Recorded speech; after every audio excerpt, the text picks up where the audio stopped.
A partir de agora, ao vivo, direto de Mirassol para a internet e pela Rádio Novo Tempo de São José do Rio Preto, a série Profecias para o Tempo do Fim.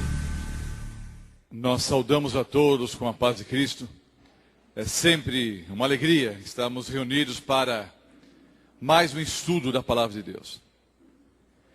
Na aula de hoje, nós vamos estudar sobre a teologia da prosperidade e a verdadeira fidelidade cristã, a verdadeira mordomia cristã. A aula de hoje é quase que uma denúncia.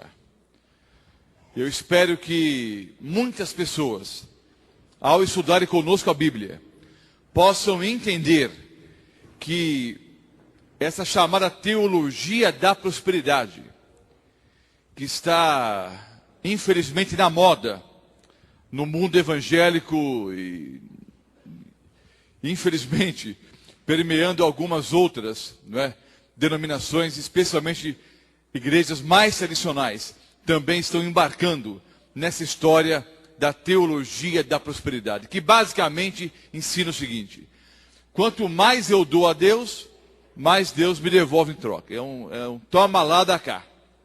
Quanto mais eu devolvo para Deus, quanto mais ofertas e o dízimo, quando eu coloco tudo nas mãos de Deus, em troca, Deus então me cumula de bênçãos. Nós vamos ver dentro da Bíblia, queridos, se isso é verdade ou não. Obviamente, Deus nos abençoa. Nos abençoa em todas as áreas da nossa vida. Mas será que essa teologia da prosperidade tem base bíblica ou não? A palestra de hoje não foi preparada pelo pastor Roberto Mota. A palestra foi preparada pelo doutor Alberto Tim, que foi meu professor no Seminário Adventista Latino-Americano de Teologia. Ele escreveu um artigo sobre o assunto, nós fizemos aí um resumo do artigo e transformamos o artigo em PowerPoint.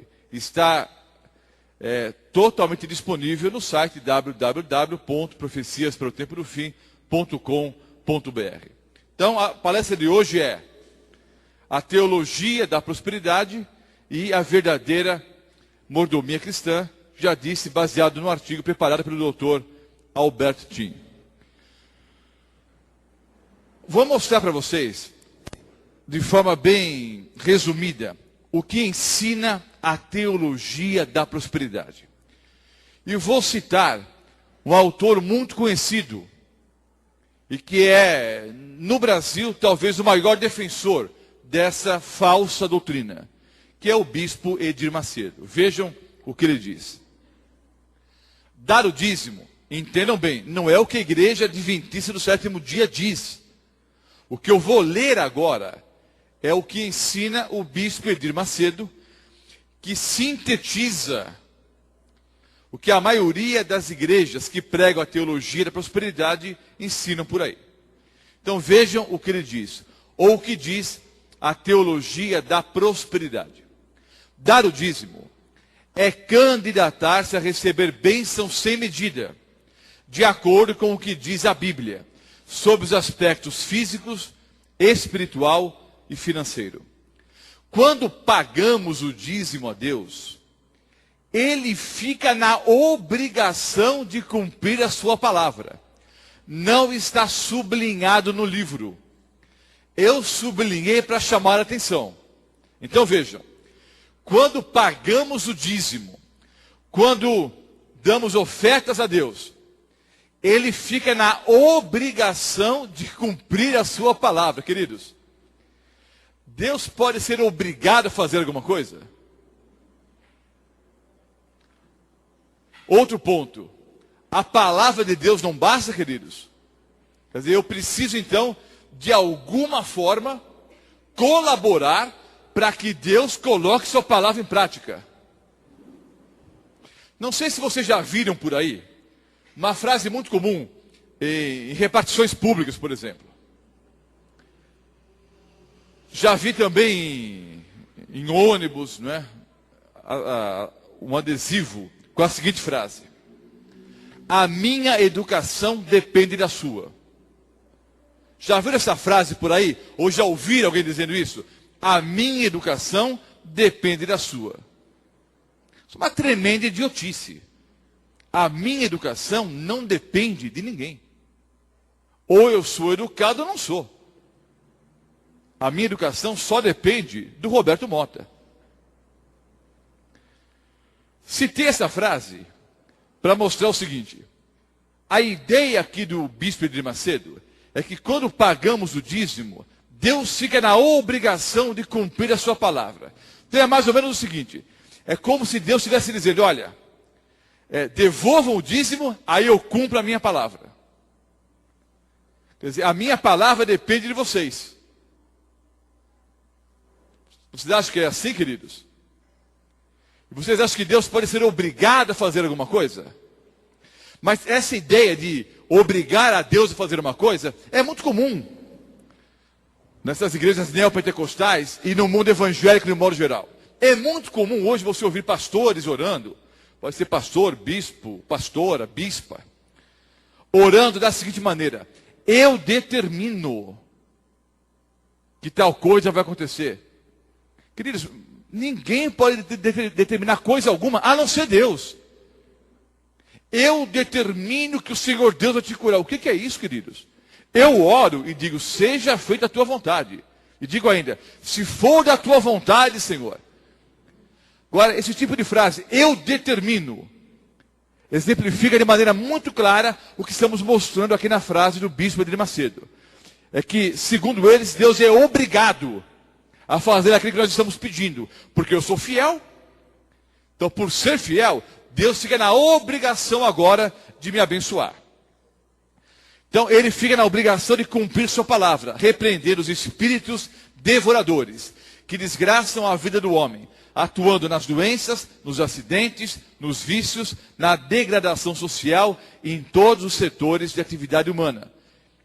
Há uma outra questão interessante. Há um demônio para cada problema hoje. Então o camarada tem problema na coluna. Então é o demônio da coluna. Tem o demônio do câncer, da enxaqueca, da prisão de ventre. O demônio, não é, dos assaltos. O demônio dos maremotos. O demônio dos terremotos. Para cada desgraça, né, o demônio da crise financeira, para cada problema físico, para cada problema social, para cada problema, não é, na natureza, no mundo que nós vivemos, para cada coisa agora tem um demônio. Então é muito comum você ir a uma igreja pentecostal e o pastor, não, isso aí não é a doença, né, é o demônio da coluna. Eu devo ter no mínimo 4 capetas só na coluna então, porque eu tenho cifose, escoliose, lordose. Já que se eu for lá vai ser pior, que vão bater cabelo na minha cabeça, e fica mais dor na coluna ainda, né? Então, queridos, é o que ele diz aqui. Então, atuando nas doenças, nos acidentes, nos vícios, na degradação social, em todos os setores de atividade humana. É lógico, eu sei, queridos, que o demônio é o causador dos problemas no mundo que nós vivemos. Mas não só o demônio, também os seres humanos, pelas decisões erradas que nós tomamos, como já explicamos numa outra aula. E ele continua. Quando somos fiéis no dízimo, além de nos vermos livres desses sofrimentos, que sofrimentos? Eu volto aqui. Doenças, acidentes, vícios, degradação social em todos os setores de atividade humana. Quando somos fiéis no dízimo, além de nos vermos livres desses sofrimentos, passamos a gozar de toda a plenitude da terra. Queridos, o meu lugar não é aqui. Eu não quero usufruir a plenitude da terra. Eu quero receber a vida eterna. Agora, a ênfase da teologia da prosperidade é uma vida melhor aqui. E eu creio também que cristianismo é uma vida melhor hoje. Mas é acima de tudo a vida eterna. A ênfase deveria ser a nova Jerusalém. A vida eterna. Mas para a teologia da prosperidade, toda a ênfase é dada para esse mundo aqui. Então vamos gozar toda a plenitude da terra. Então, se eu sou dizimista, eu não vou mais bater o automóvel, eu não vou ficar doente, os meus filhos nunca vão usar drogas, nenhum parente meu vai ser assaltado, nenhuma desgraça vai atingir a mim e a minha família. É isso que ensina o bispo Edir Macedo no livro Vida com Abundância, página 79. O mesmo autor, no livro O Poder Sobrenatural da Fé, páginas 145 a 147, ele acrescenta o seguinte: é claro também que os que são fiéis nos dízimos têm o privilégio de poderem exigir de Deus o cumprimento da sua promessa em suas vidas. E obrigatoriamente o Senhor ter e cumpri-la. Pessoalmente, é o bispo Edir Macedo falando. Pessoalmente, acho mais do que justa a contribuição, quer de dízimos ou de ofertas. Porque quanto mais nós damos, mais Deus nos devolve multiplicado. Não é só o bispo Edir Macedo que ensina isso. A Paz e Vida, a Renascer, essas novas igrejas pregam basicamente a teologia da prosperidade. E várias outras, citei apenas 2 ou 3 aqui. Mas a maioria das igrejas neopentecostais prega teologia da prosperidade. E essa ideia começou a permear todo o mundo evangélico e parte também da Igreja Católica Carismática. Vamos ver dentro da Bíblia que essa teologia é completamente contrária à palavra de Deus. Primeiro ponto. Vamos provar que a teologia da prosperidade não tem base bíblica. Primeiro ponto. A teologia da prosperidade distorce o caráter de Deus. Ou seja, apresenta uma imagem irreal da pessoa de Deus. Vou ler alguns versículos bíblicos. Já aparecem os textos no quadro para ganharmos tempo. Mas você pode acompanhar na sua Bíblia. Quem está em casa pode acompanhar na Bíblia, ou pode acompanhar no quadro que já aparece na projeção, para nós ganharmos algum tempo. Eu não estou fazendo sermões nas últimas noites aqui. Não fiz nenhum sermão. São aulas. E a aula de hoje é mostrar a verdadeira mordomia cristã e a falsa doutrina da teologia da prosperidade. Vamos lá. Mateus 5:45.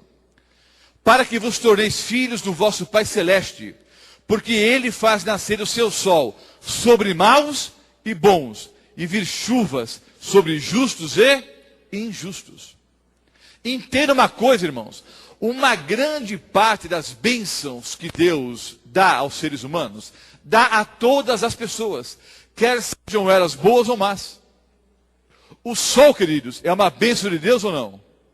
Está aí para todas as pessoas. A chuva é um dom de Deus ou não? Sim. Está aí para todas as pessoas, quer sejam boas, quer sejam más. O ar que respiramos é um dom de Deus ou não? Sim. E é um dom dado para os maus e para os bons. Se você parar para pensar um pouquinho, uma grande parte das bênçãos que o Senhor Deus dá para os seres humanos, dá para todas as pessoas indistintamente, incondicionalmente. Porque o amor de Deus é um amor incondicional. Ele ama as pessoas incondicionalmente. Agora, a teologia da prosperidade ensina que Deus só abençoa o grupo que devolve dízimos e ofertas. Isso apresenta uma ideia totalmente distorcida da pessoa de Deus.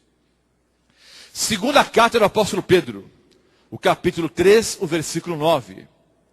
Não retarda o Senhor a sua promessa, como alguns a julgam demorada. Pelo contrário, Ele é longânimo para convosco, não querendo que nenhum pereça, senão que todos cheguem ao arrependimento. Deus é longânimo para com todas as pessoas. O Senhor Deus quer que todas as pessoas se arrependam, que todas recebam a vida eterna. O Senhor Jesus morreu por todas as pessoas. Então o primeiro ponto é esse. A teologia da prosperidade apresenta um Deus interesseiro. Um Deus que só abençoa à base de troca.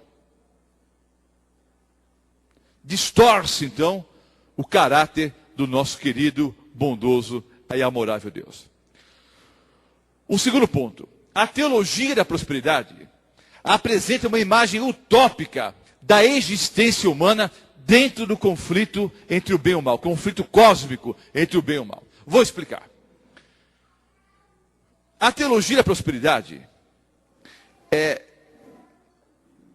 apresenta a seguinte ideia: que se eu sou fiel a Deus, nenhum mal vai atingir a minha casa, a minha pessoa, as pessoas que eu amo. Isso não é verdade. Mesmo sendo fiel a Deus em todas as coisas, e não apenas nos dízimos e nas ofertas, mesmo que eu seja fiel em todas as coisas, isso não me garante que eu não vou enfrentar dificuldades aqui nesse planeta. Porque dentro do contexto do grande conflito entre o bem e o mal, e nós que vivemos no palco desse conflito, nós, ao sermos fiéis a Deus, podemos também sofrer consequências. Perseguições, dificuldades, pelo simples fato de querermos fazer a vontade de Deus. E muitos cristãos podem testemunhar isso.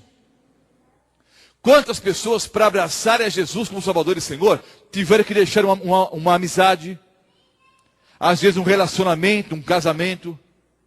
Quantos, ao aceitarem a Jesus, foram rejeitados pelos próprios familiares. Quantas pessoas, para serem fiéis a Deus, perderam o emprego. Quantas pessoas, ao serem fiéis a Deus, foram perseguidas, humilhadas. Quantos cristãos no passado morreram por serem fiéis a Deus? Então essa ideia de que ao ser fiel nos dízimos e nas ofertas, nenhum mal vai me atingir, isso não é verdade. Vejamos os textos bíblicos. Isso é óbvio, mas eu vou mostrar os textos bíblicos. Não vou ler Jó o capítulo 2. Depois leia na sua casa o capítulo inteiro, mas todos nós conhecemos a história. Jó era um homem temente a Deus ou não? Sim ou não? Era fiel nos dízimos e nas ofertas? Sim. Só que Jó não era só fiel nos dízimos e nas ofertas. Era fiel em todas as coisas. E por ser fiel a Deus, queridos, aconteceu o que com ele? Quantos filhos morreram? Hein? Todos. Perdeu a casa, perdeu a saúde, a esposa o tempo todo ficava falando mal dele,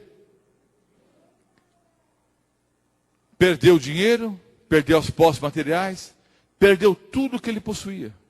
Só não perdeu o quê? A fé em Deus. Nós sabemos que o Senhor Deus permitiu. Deus não foi o causador dos problemas de Jó. Deus permitiu que Jó passasse por aquelas dificuldades. O causador foi Satanás. Deus permitiu que ele passasse por aquilo, para provar para todo o universo que é possível ser fiel a Deus apesar das circunstâncias, apesar das dificuldades. Jó é um testemunho público de que a pessoa pode ser fiel a Deus, apesar das perseguições, das calúnias, da doença, das dificuldades. Um outro texto bíblico. Lucas 2, no versículo 7. Ela que é a Virgem Maria, ela deu à luz o seu filho primogênito, enfaixou-o e o deitou numa manjedoura, porque não havia lugar para eles na hospedaria. Olha, queridos, a Virgem Maria era fiel a Deus ou não? Sim ou não? Ora, de todas as mulheres que viviam no planeta Terra naquela época, o Senhor Deus escolheu Maria para ser a mãe de Jesus. Bem-aventurada entre as mulheres. Uma mulher extraordinária. Escolhida para ser a mãe do nosso Senhor e Salvador Jesus Cristo. Segundo a teologia da prosperidade, ela que daria luz ao Salvador do mundo, deveria ter dado a luz aonde? No melhor hospital da época, com os melhores médicos, os melhores enfermeiros, com tratamento VIP.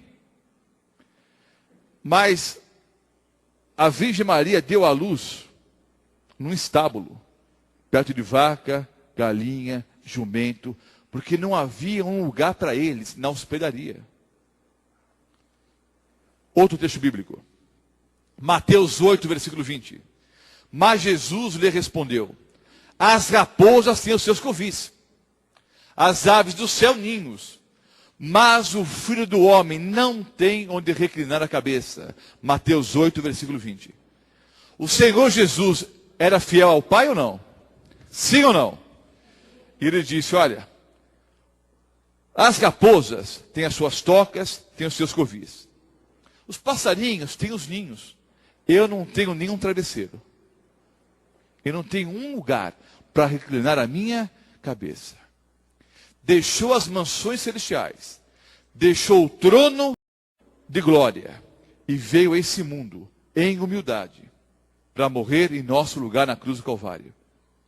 As raposas têm as suas tocas, disse Jesus. Os passarinhos têm ninhos, mas eu não tenho nenhum travesseiro para encostar o que? A minha cabeça. Vocês conseguem entender como a teologia da prosperidade é uma tremenda de uma farsa, com o único objetivo de arrancar dinheiro do povo? Aliás, eu devia ser mais explícito: roubar o dinheiro do povo. Ah, pastor, não estão roubando porque o povo entrega por livre e espontânea vontade. Mas entrega porque são enganados, né? É o tal conto do vigário. Mas espero que a partir de hoje, você que me ouve pela Novo Tempo, você que assiste, você que está pessoalmente aqui, que você não seja mais enganado. Atos 3, versículo 6. Pedro, porém, disse, estava lá um homem pobre, um mendigo, pediu um trocadinho para Pedro. Pedro, porém, disse: não possuo nem prata nem ouro, mas o que tenho, isso te dou. Em nome de Jesus Cristo, o Nazareno, anda. Vejam bem. Pedro não era um homem rico, longe disso. Mas ele tinha seu próprio negócio. Tinha seus barcos, tinha suas redes, tinha alguns empregados que trabalhavam para ele. Longe de ser um homem rico. Mas ele tinha o seu próprio negócio. Segundo a teologia da prosperidade, Pedro, ao tornar-se discípulo de Jesus, deveria ter ficado bilhardário. Já tinha um próprio negócio. Esse negócio iria crescer assustadoramente, segundo a teologia da prosperidade. Mas o fato é o seguinte, queridos: Pedro perdeu tudo que ele possuía, a ponto de não ter um trocadinho para dar para um mendigo na porta do templo ali. Outro texto. Segunda carta do apóstolo Paulo aos Coríntios, o capítulo 11, o versículo 9. O apóstolo Paulo falando: e estando entre vós, ao passar privações. Então algumas coisas faltaram para o apóstolo Paulo. O apóstolo Paulo não era milionário, mas era um homem que tinha uma boa condição financeira.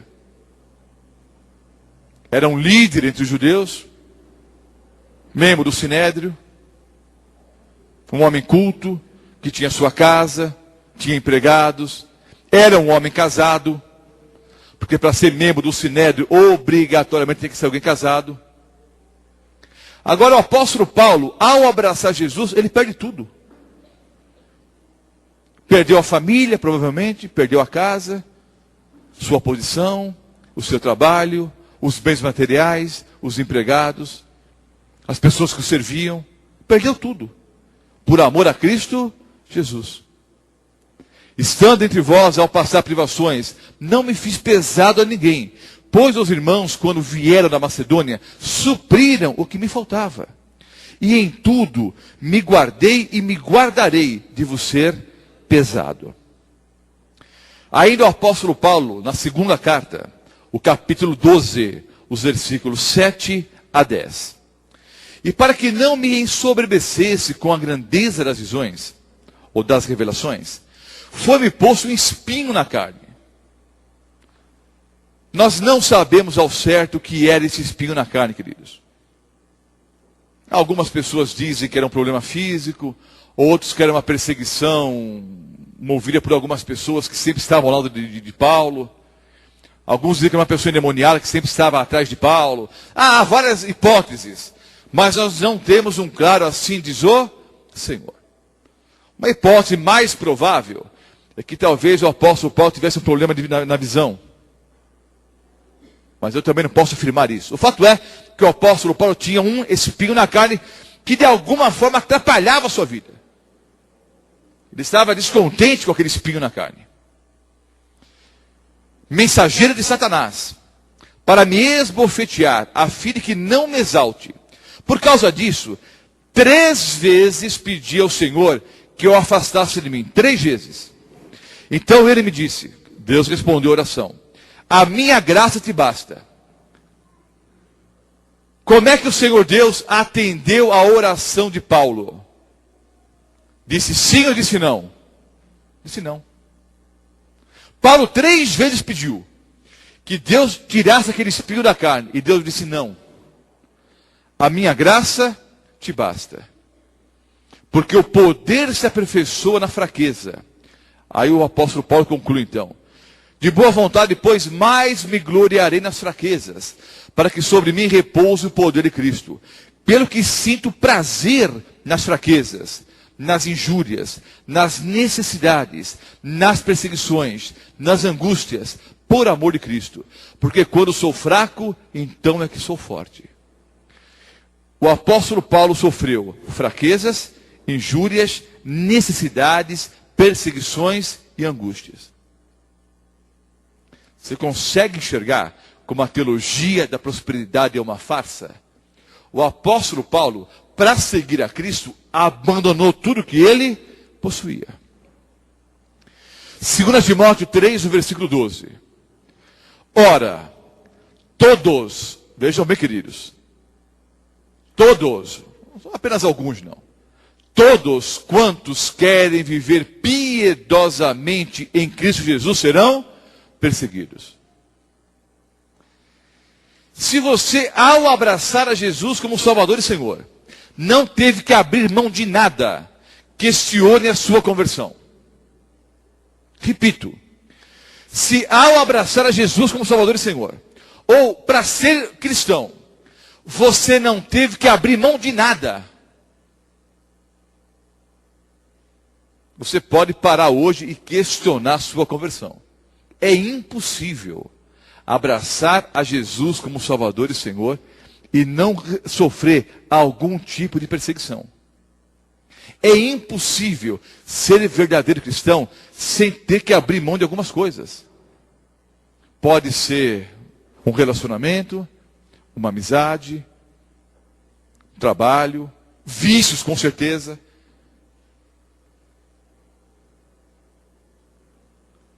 Ao abraçar a Jesus como Salvador e Senhor, eu tive que renunciar a muitas coisas, por amor a Cristo. Todos quantos querem viver piedosamente em Cristo Jesus serão perseguidos. Terceiro ponto. A teologia da prosperidade distorce a essência dos ensinamentos de Cristo. Há um âmago nos ensinamentos de Jesus. A teologia da prosperidade distorce os ensinamentos de Cristo. Vejamos. Mateus 10, os versículos 9 a 10. Não vos provereis de ouro nem de prata, nem de cobre nos vossos cintos, nem de alforje para o caminho, nem de 2 túnicas, nem de sandálias, nem de bordão, porque digno é o trabalhador do seu alimento. Jesus mandou os discípulos de 2 em 2 para pregar o evangelho. E disse que não era nem para levar bolsa. Não era para levar ouro, nem prata. Era para sair com a roupa do corpo, para pregar o evangelho. Mas Jesus disse, a comida do dia a dia vocês vão ter. Um lugarzinho para dormir, vocês vão ter. Fora isso, não se preocupem. Note quão diferente é o discurso de Jesus com o discurso das igrejas que pregam teologia da prosperidade. Filipenses 3, os versículos 4 a 9. Carta do apóstolo Paulo aos Filipenses, o capítulo 3, os versículos 4 a 9. Bem que eu poderia confiar também na carne. Confiar na carne é confiar em si mesmo. Se alguém outro pensa que pode confiar na carne, eu ainda mais. Aí o apóstolo Paulo diz porque ele poderia confiar em si mesmo. Circuncidado ao 8º dia, da linhagem de Israel, da tribo de Benjamim, hebreu de hebreus. Era um orgulho ser da tribo de Benjamim. Hebreu de hebreus, ou seja, ele era hebreu, o pai era hebreu, o avô, o bisavô. Linhagem o quê? Pura. Hebreu de hebreus. Quanto à lei fariseu, hoje o termo fariseu é usado de forma pejorativa. Mas era um grande orgulho, status social e religioso, ser um fariseu. Hoje usamos o termo fariseu de forma pejorativa. Mas era um orgulho para o verdadeiro israelita, verdadeiro judeu, ser o quê? Um fariseu. Quanto ao zelo, perseguidor da igreja. Quanto à justiça que há na lei, irrepreensível. Mas o que para mim era lucro, isso considerei perda por causa de Cristo.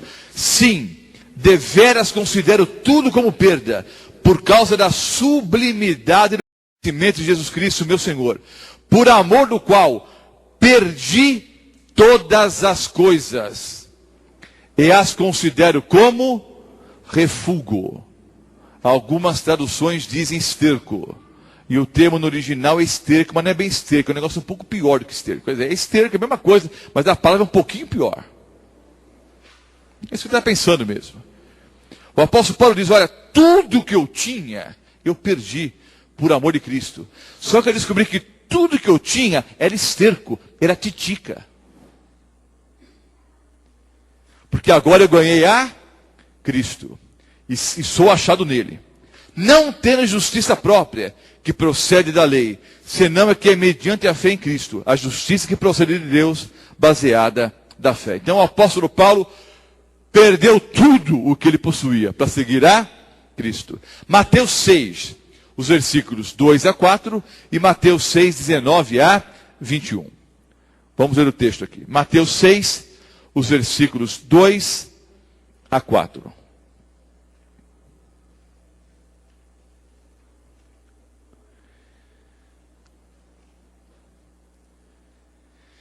Quando, pois, deres esmola, não toques trombeta diante de ti, como fazem os hipócritas.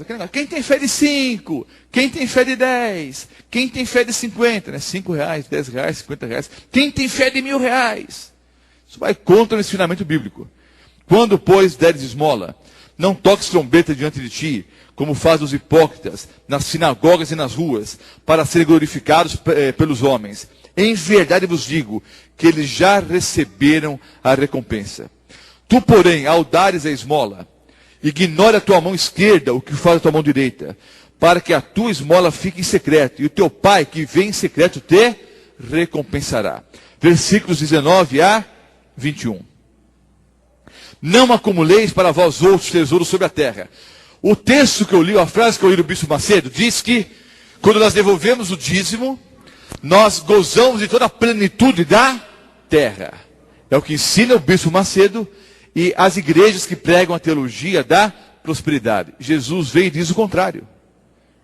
Não acumuleis para vós outros tesouros sobre a terra, onde a traça e a ferrugem corroem, e onde os ladrões escavam e roubam. Mas ajuntai para vós outros tesouros no céu, onde traça nem ferrugem corrói, e onde os ladrões não escavam nem roubam. Porque onde está o teu tesouro, aí estará também o teu coração. Se eu quero gozar a plenitude da terra, aqui estará o meu coração. Se eu quero a vida eterna, o meu coração vai estar na vida eterna. O que eu quero? Esse mundo ou a vida eterna? 1 Timóteo 6, versículo 10. Porque o amor do dinheiro, não é pecado ter dinheiro, queridos. Abraão era rico ou pobre? Milionário. Davi, pastor de ovelhas, mas depois como rei de Israel, milionário. Salomão, rico ou pobre? Milionário. José de Arimateia, rico ou pobre? Milionário. Nicodemos, milionário, dizem alguns estudiosos, não é a Bíblia que diz isso. Alguns estudiosos afirmam que Nicodemos possuía dinheiro para sustentar Israel por 10 anos. Repito, alguns estudiosos dizem que Nicodemos possuía dinheiro para sustentar todo o país por 10 anos. Pagar aluguel, impostos, educação, medicamento, alimentação, para toda a nação por 10 anos. Só que um dia, conversando com Jesus, Jesus mandou Nicodemos dar quanto dinheiro para os pobres? Nem um centavo. Conversando com um jovem rico uma vez, Jesus mandou que o jovem rico desse todo o dinheiro para os pobres. Já conversando com Nicodemos, que era muitas vezes mais rico do que o jovem rico, Jesus não pediu para que Nicodemos desse nenhum centavo para os pobres. Por quê, queridos? Nicodemos possuía dinheiro, não era escravo do seu dinheiro, não amava o dinheiro. O problema não é quanto você tem, o problema é onde está o seu coração. O amor do dinheiro é a raiz de todos os males. Não é pecado ser rico, não é pecado ter dinheiro, desde que você tenha conquistado esses bens de forma honesta, com o suor do seu rosto. O problema é onde está o seu coração.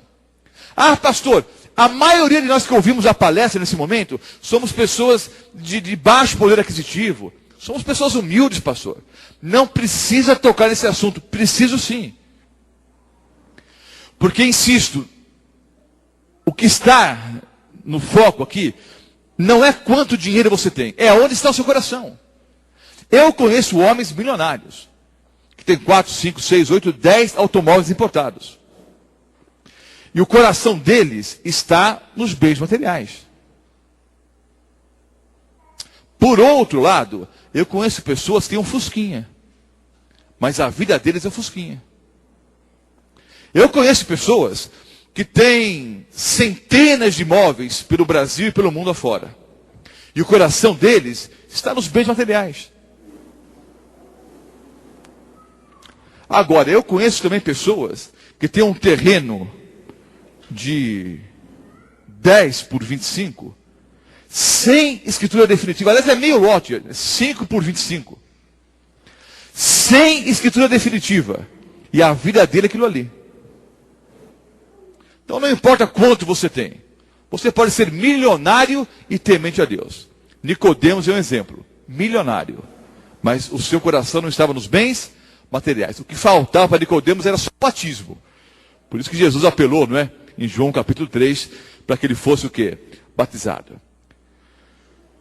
Porque o amor do dinheiro é a raiz de todos os males, e alguns nessa cobiça se desviaram da fé, e a si mesmos se atormentaram com muitas dores. 1 Timóteo 6, o versículo 10. Mais um ponto importante. A teologia da prosperidade desvirtua o amplo espectro da obediência cristã. Vejam só.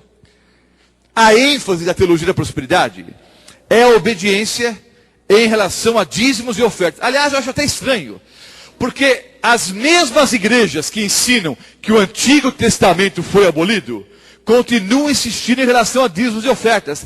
E toda a doutrina em relação a dízimos e ofertas está baseada no Antigo Testamento. Então, as leis de Moisés em relação a dízimos e ofertas, essas valem. As leis do Antigo Testamento em relação à guarda do sábado, por exemplo, essas não valem mais. Só vale o que interessa para o bolso do pastor. Então insistem. Não, vocês têm que ser fiéis nos dízimos e nas ofertas. Isso é doutrina do Antigo Testamento. Pouco citada no Novo Testamento. Eu creio que nós devemos ser fiéis sim nos dízimos e nas ofertas. Só que a Bíblia diz que eu tenho que ser fiel em todas as coisas. Se o camarada é fiel nos dízimos e ofertas e adúltero, Deus vai abençoá-lo. O camarada devolve dízimos e ofertas e é viciado em drogas. O camarada é fiel em dízimos e ofertas e é ladrão. É como uma vez eu estava numa igreja na zona leste de São Paulo e uma senhora chegou toda animada lá, numa série de conferências. Pastor, hoje eu trouxe uma boa oferta para a igreja. Você é amém, irmã? Eu vou entregar para o senhor, não, para mim não. Entrega para o tesoureiro da igreja. Olha, é uma oferta de gratidão. Que bom, qual foi a bênção? Olha, pastor, os últimos 3 assaltos a banco que meu filho fez, deu tudo certinho. Então eu estou dando essa oferta aqui de gratidão, não é? Porque deu tudo certo até agora. Aí eu falei, olha, irmã, eu acho que a senhora devia levar esse dinheiro para outro lugar, porque vai ser meio complicado, né? Mas, queridos, há pessoas que pensam assim, é só devolver o dízimo e a oferta, e o restante liberou geral. Vamos ver o que Deus fala, o que a Bíblia fala, queridos, sobre esse leque, esse espectro grande a respeito, né, da guarda dos mandamentos, da obediência a Deus. Vamos ver aqui. Mateus 5, 21 a 24. Mateus 5, 21 a 24.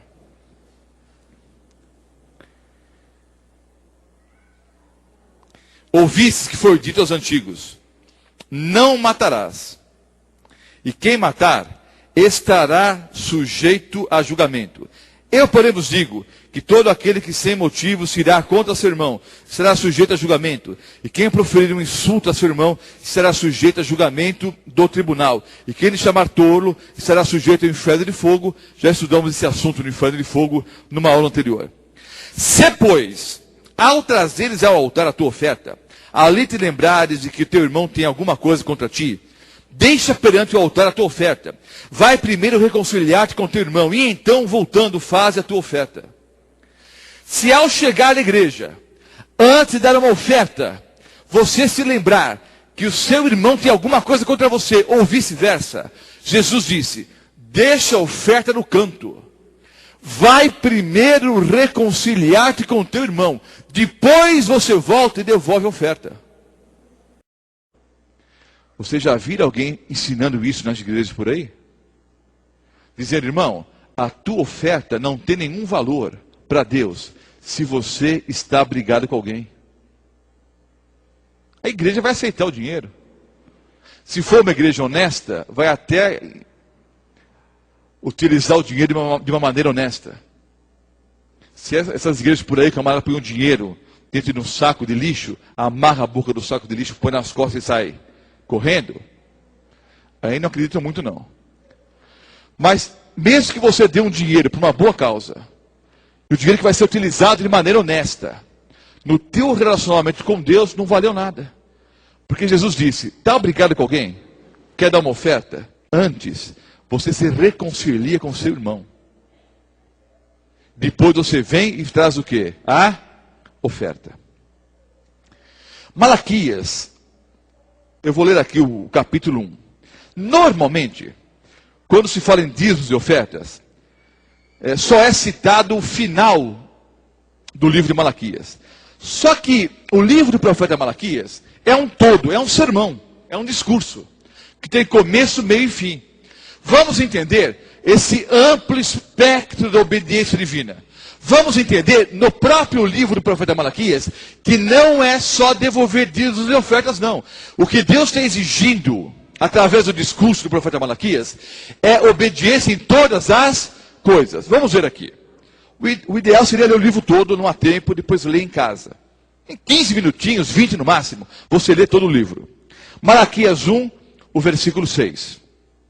Malaquias 1, o versículo 6. O filho honra o pai, e o servo ao seu senhor. Se eu sou pai, é Deus falando, se eu sou pai, onde está a minha honra? Se eu sou senhor, onde está o respeito para comigo? Diz o Senhor dos Exércitos a vós outros, ó sacerdotes, que desprezais o meu nome. E vós dizeis, em que desprezamos o teu nome? Então notem, a primeira repreensão no livro do profeta Malaquias é para os sacerdotes, os pastores da época. O capítulo 2, o versículo 9. Por isso também eu vos fiz desprezíveis e indignos diante de todo o povo, visto que não guardastes os meus caminhos e vos mostrastes parciais no aplicardes a lei. Então os líderes estavam sendo o quê?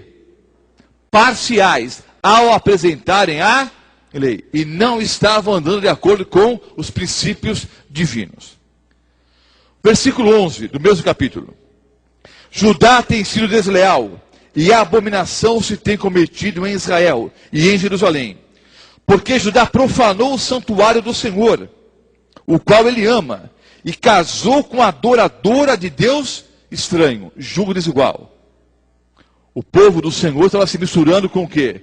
Pessoas pagãs. Julgo desigual que a Bíblia o quê? Condena. Versículos 14 e 15.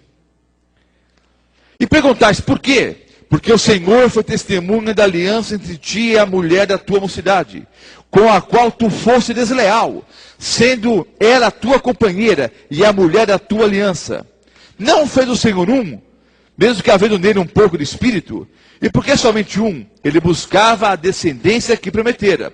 Portanto, cuidai de vós mesmos, e ninguém seja infiel para com a mulher da sua mocidade. Malaquias 3, os versículos 3 e 7. Assentar-se-á como derretedor e purificador de prata, purificará os filhos de Levi, e os refinará como ouro e como prata. Eles estarão ao Senhor justas ofertas. Versículo 7. Desde os dias de vossos pais, vos desviastes dos meus estatutos, e não os guardastes. Tornai-vos para mim, e eu tornarei para vós outros, diz o Senhor dos exércitos. Mas vós dizeis, em que havemos de tornar? Aí no versículo 8 em diante diz, roubará o homem a Deus? Todavia vós me roubais. E dizeis, em que te roubamos? Nos dízimos e nas ofertas. Vejam. Quando há a promessa em Malaquias, trazei todos os dízimos na casa do tesouro, e fazei prova de mim, se eu não vos abrir as janelas do céu. Vejam bem, queridos, essa é a conclusão do sermão. A promessa dada por Deus, através do profeta Malaquias, não é a bênção só para quem devolve dízimos e ofertas. Leia o livro todo. A primeira repreensão é para os pastores da época, que estavam sendo desonestos ao aplicarem a lei. Depois ele faz um apelo para que os homens sejam fiéis à verdadeira esposa. Aí ele faz um apelo para que todos sejam purificados. Faz um apelo para que guardem toda a lei. Aí Deus faz um apelo para que eles sejam fiéis também nos dízimos e nas ofertas. Vejam, queridos, há um leque de obediência. Não é só dízimos e ofertas. E aí vem a promessa. Para quem? A promessa é quando o pastor é honesto, quando você é fiel à esposa, quando a sua vida está pura, quando você guarda todos os 10 mandamentos, quando você é fiel nos dízimos e nas ofertas. E aí então Deus diz, então você ore, e eu vou abrir as janelas do céu. Não é para quem devolve dízimos e ofertas não, queridos. É para quem além de devolver dízimos e ofertas, é fiel em todas as coisas. E insisto, e mesmo sendo fiel, eu posso sofrer o quê? Dificuldades nesse planeta. Malaquias 3, 8 a 12. O versículo 8 eu já li. Vou ler o 9 em diante. Com maldição sois amaldiçoados, porque a mim me roubais, vós a nação toda. Trazei todos os dias na casa do tesouro. Insisto, essa é a conclusão do sermão. Para que haja mantimento na minha casa. E provai-me nisso, diz o Senhor dos Exércitos, se eu não vos abrir as janelas do céu, e não derramar sobre vós bênçãos sem medida. Por vossa causa, veja a promessa, por vossa causa, repreenderei o devorador, para que não vos consuma o fruto da terra. A vossa vida no campo não será estéril, diz o Senhor dos Exércitos. Todas as nações os chamarão felizes, porque vós sereis uma terra deleitosa, diz o Senhor dos Exércitos. Mas queridos, vamos comparar essa frase com Deuteronômio. Porque na verdade Malaquias aqui, Deus está repetindo através do profeta Malaquias, o que já havia dito no Pentateuco. Vamos ler Deuteronômio, o capítulo 11. Deuteronômio, o capítulo 11, vou ler os versículos 1, 8, 13 e 14. Versículo 1. Amarás, pois, o Senhor teu Deus, e todos os dias guardarás os seus preceitos, os seus estatutos, os seus juízos e os seus mandamentos. Versículo 8. Guardai, pois, todos os mandamentos que hoje vos ordeno, para que sejais fortes e entreis e possuais a terra para onde vos dirigis. Versículos 13 e 14. Se diligentemente obedecerdes os meus mandamentos, que hoje vos ordeno, de amar o Senhor vosso Deus, e de o servir de todo o vosso coração, e de toda a vossa alma, darei as chuvas da vossa terra a seu tempo, as primeiras e as últimas, para que recolhais o vosso cereal, e o vosso vinho, e o vosso azeite. Vou ler agora Deuteronômio 28, os versículos 1, 8 e 13. Deuteronômio 28, os versículos 1, 8 e 13. Se atentamente ouvires a voz do Senhor teu Deus, tendo cuidado de guardar todos os seus mandamentos que hoje te ordeno, o Senhor teu Deus se exaltará sobre todas as nações da terra. Versículo 8. Versículo 8. O Senhor determinará. Quem determina é Deus, não é o pastor. Eu determina coisa nenhuma, meu irmão. Quem determina é Deus. O Senhor determinará que a bênção esteja nos seus celeiros, e em tudo que colocares a mão, e te abençoará na terra, que te dá o Senhor teu Deus. Versículo 13. O Senhor te porá por cabeça e não por cauda. Vocês já ouviram essa frase em culto evangélico ou não? Já ouviram essa frase na Universal, na Renascer, na Paz e Vida? Na outra lá do cunhado do bispo, qual é o nome da igreja mesmo? Até esqueci lá. As igrejas pregam isso por aí. Irmãos, nós somos a cabeça e não a cauda. Já ouviram isso ou não?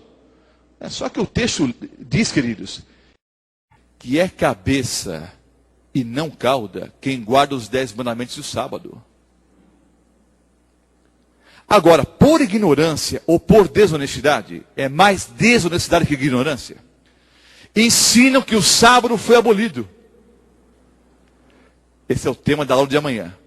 Mas ao mesmo tempo dizem, irmãos, nós somos a cabeça e não a cauda. Tira o texto do contexto. Porque dentro do contexto de Deuteronômio, o capítulo 28, capítulos 11 e 28, a bênção vem para quem guarda os 10 mandamentos. E o 4º mandamento manda guardar o sábado. Você vai ser cabeça e não cauda. Volto para o versículo 13. Só lê a primeira parte. O Senhor te porá por cabeça e não por cauda. E só estarás em cima e nem embaixo, se obedecerdes os mandamentos do Senhor teu Deus, que hoje te ordeno para guardar e cumprir. Não tem esse negócio de bênção sem guardar o sábado, queridos. Só é cabeça, segundo a palavra de Deus, quem guarda os 10 mandamentos do sábado. Vocês conseguiram entender como a teologia da prosperidade é uma farsa? Aliás, acho até interessante. É o cúmulo da hipocrisia. Colocarem a arca da aliança dentro da igreja e colocar os pedidos ali ao lado da arca da aliança e oram perto da arca da aliança. Queridos, o coração da arca da aliança são os 10 mandamentos. A arca da aliança era simplesmente um receptáculo para guardar o quê? A lei do Senhor. Adoram ali a arca, oram, né, diante da arca. É até bonito a arca da aliança, os 2 anjos ali, bonito aquilo. Mas queridos, e o coração da arca? A lei de Deus, os 10 mandamentos. Aí isso eles ensinam que foi abolido. Veja que ignorância, que hipocrisia, que loucura. Oram ali mostrando a arca e ao mesmo tempo dizem que a lei foi abolida. O coração da arca, queridos, o centro da arca, é a lei de Deus, os 10 mandamentos. Amanhã, à noite, próxima aula, eu vou falar sobre a lei de Deus e o 4º mandamento. E vou mostrar para vocês que a verdadeira arca da aliança está no céu. E dentro da arca da aliança estão os 10 mandamentos. As 2 tábuas com os 10 mandamentos. Próxima aula, você não deve perder. Vou falar rapidamente agora, queridos, sobre a verdadeira fidelidade cristã.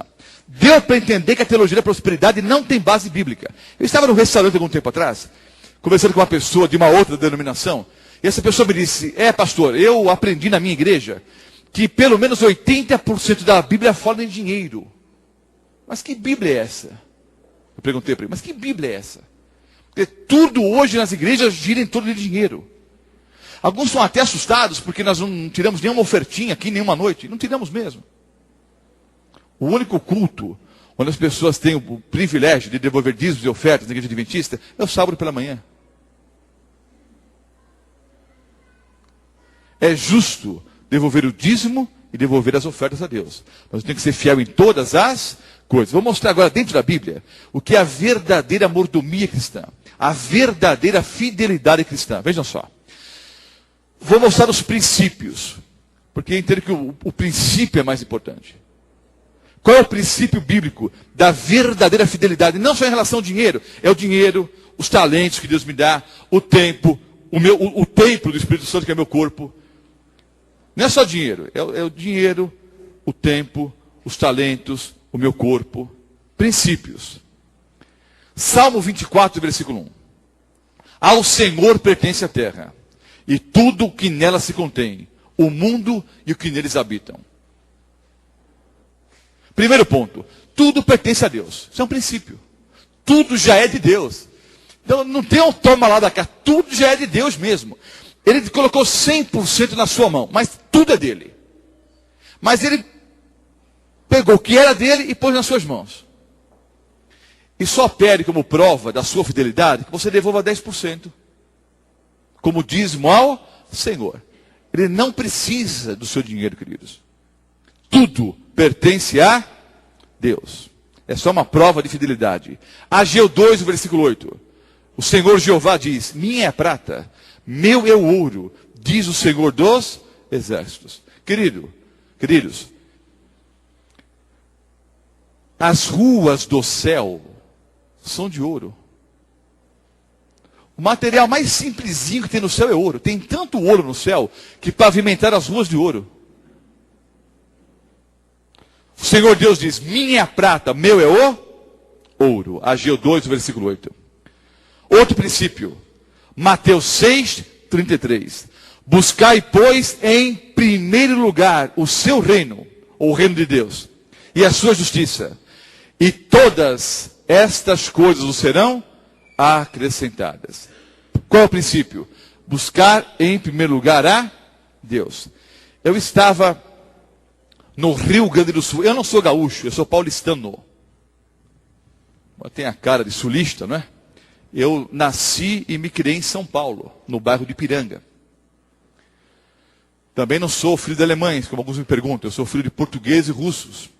E não tenho nada contra os alemães. Mas eu sou paulistano, filho de portugueses e russos.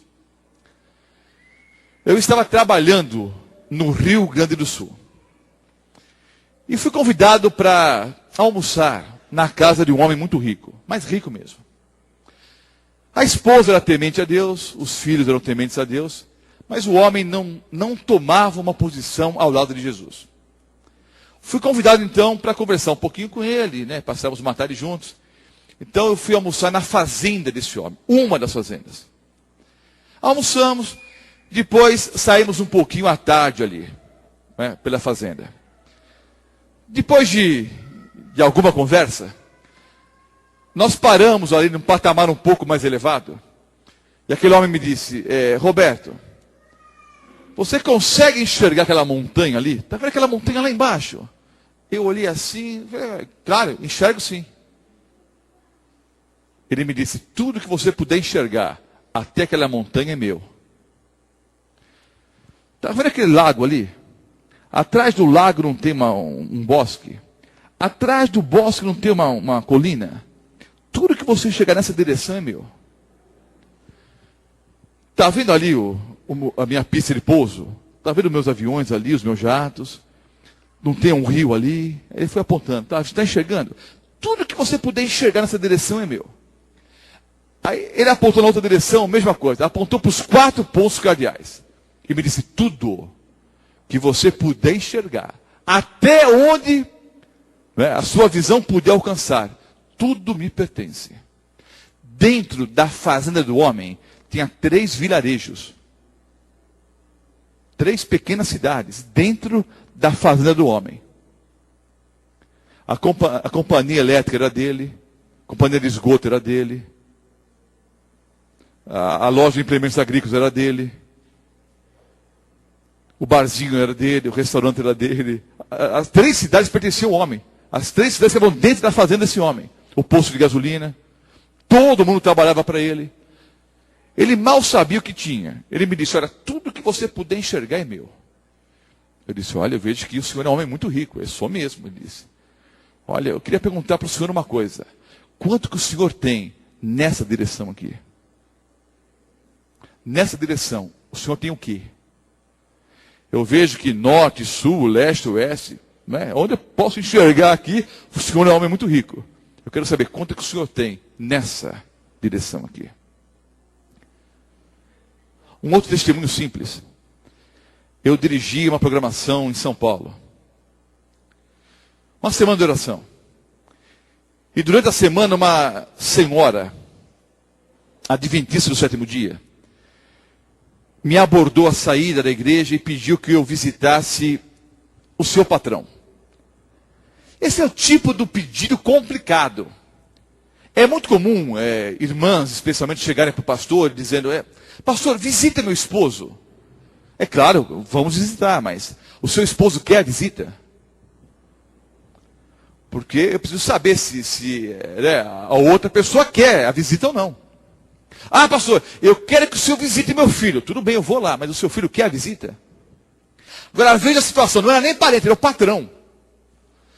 Aí eu perguntei, irmã, mas o seu patrão quer me receber? Não falei com ele ainda não. Mas então, irmã, não, mas eu vou conversar com ele precisa de uma visita de um pastor. Eu vou conversar com ele, amanhã eu dou a resposta para o senhor. Bom, na noite disse que o patrão queria conversar comigo. No final de semana eu fui à casa dele. Toquei a campainha. Nossa irmã atendeu a porta. Eu entrei. Não quis reparar, mas não tinha como não entrar na casa e não reparar os vários automóveis importados que o homem possuía. Entrei, me assentei na sala, o homem chegou, nos cumprimentamos. Para vocês terem uma ideia, esse homem tinha, entre outros bens materiais, um jato particular, que pagou milhões de dólares. A esposa ficou enferma. E a esposa disse que tinha que ir uma vez por semana para a América.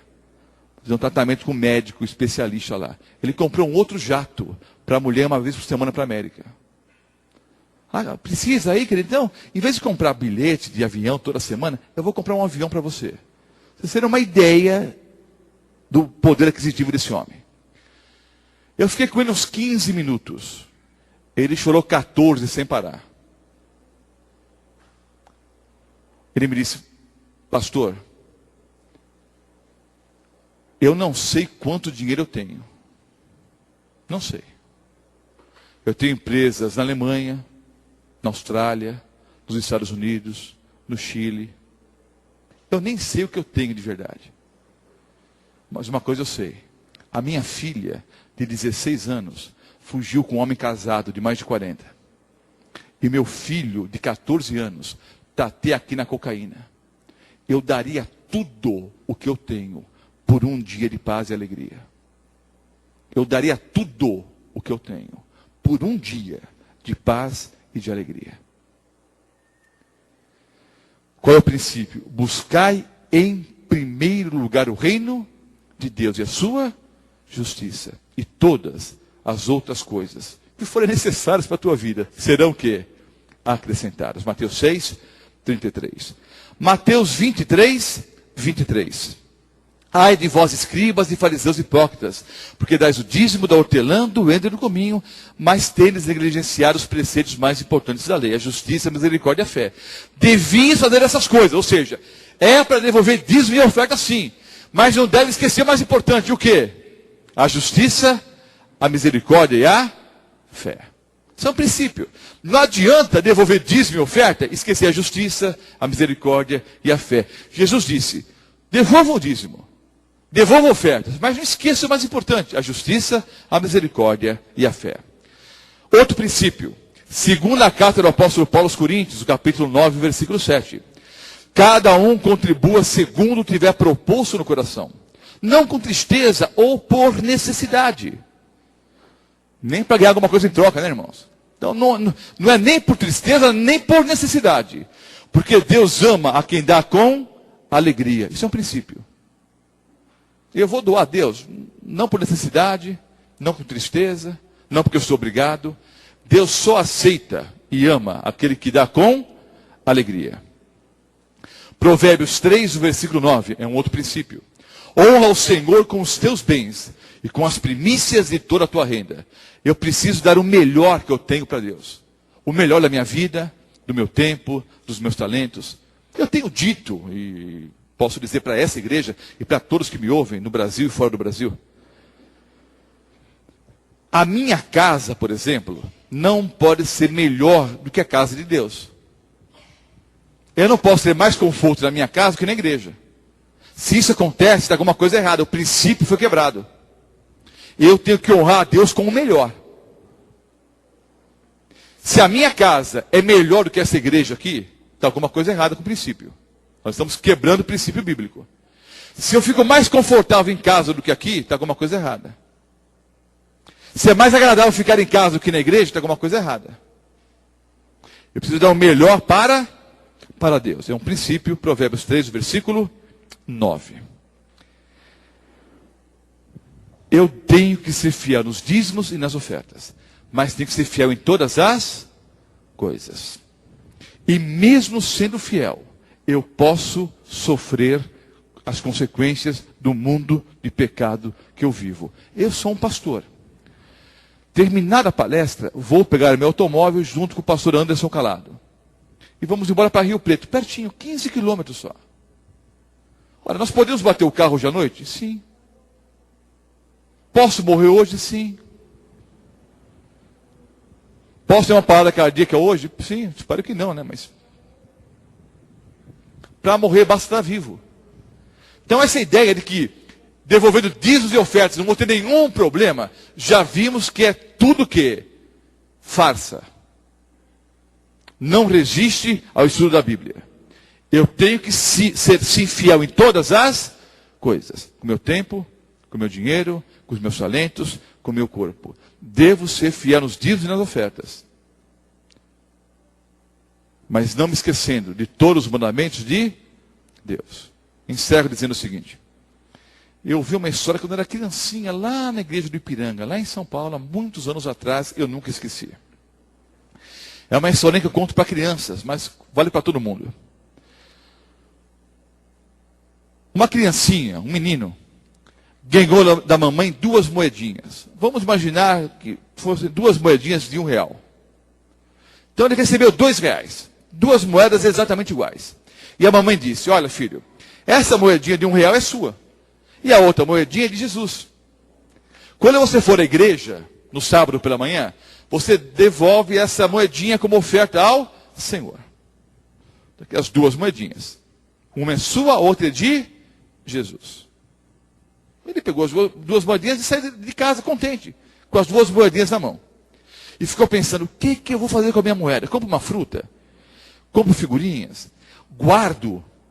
Porque a semana que vem a mamãe vai me dar mais alguma coisa, eu vou ajuntando um dinheirinho e compro um brinquedo depois. Ficou imaginando o que ele ia fazer com a sua moeda. Bom, tenho 2 moedinhas. Uma é minha, outra é de Jesus. A moedinha de Jesus eu vou devolver na igreja no próximo final de semana. A outra moedinha é minha. O que eu vou fazer com ela? E as 2 moedinhas na mão.